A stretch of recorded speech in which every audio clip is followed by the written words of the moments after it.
There's been a lot written about the romance of railroads, great ribbons of steel linking the coasts of a nation, clearing the way for commerce and communication. But those rails weren't built overnight, and they weren't built by kindly humanitarians. The railroad barons were greedy power mongers. In 1830, the classic board game published by Avalon Hill let you play one. Now Avalon Hill and Simtex have combined to bring 1830 to the computer. As a board game, 1830 became a classic for a lot of reasons. Impressive game balance was one, and pure strategy was another. There were no random elements in 1830, the paper game, and there will be no random elements in the computer adaptation. In fact, the entire game will be a faithful recreation of the board game. Avalon Hill realizes that fans of the original game won't want it needlessly messed with. What they want is a version on computer with a powerful AI opponent, and that's what they'll get, and more. 1830, the board game, was one of the principal inspirations for Railroad Tycoon. Now the original gets its shot at the electronic limelight. 1830 is a game of expanding rail empires.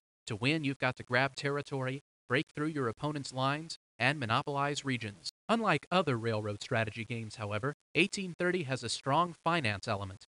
There's a strong focus on manipulating the stocks of your opponent and on company takeovers. This is all on top of the complex empire-building strategies required for victory. And of course, faithful to the board game in play doesn't mean that you can't take advantage of the computer to make some great graphics. 1830 should look as good as it plays, as the graphics here clearly demonstrate. 1830 will support a full range of multiplayer options, including network play, modem play, and play via electronic mail. The email version will take advantage of a special modified set of rules that compact the many runs and exchanges into single-round actions. But other players won't be strictly necessary. The programming team have put a lot of work into the AI, including the daunting task of making it choose intelligently between the thousands of potential rail routes it will try to build, and doing it without taking forever, similar to designing an expert chess routine from the ground up. The cutthroat tactics and power-mongering of the great railroad barons will be brought to life, at least in the strategic sense, by 1830. By combining a classic board game with the power of the computer, Avalon Hill will release a product that elevates railroad strategy to unseen heights.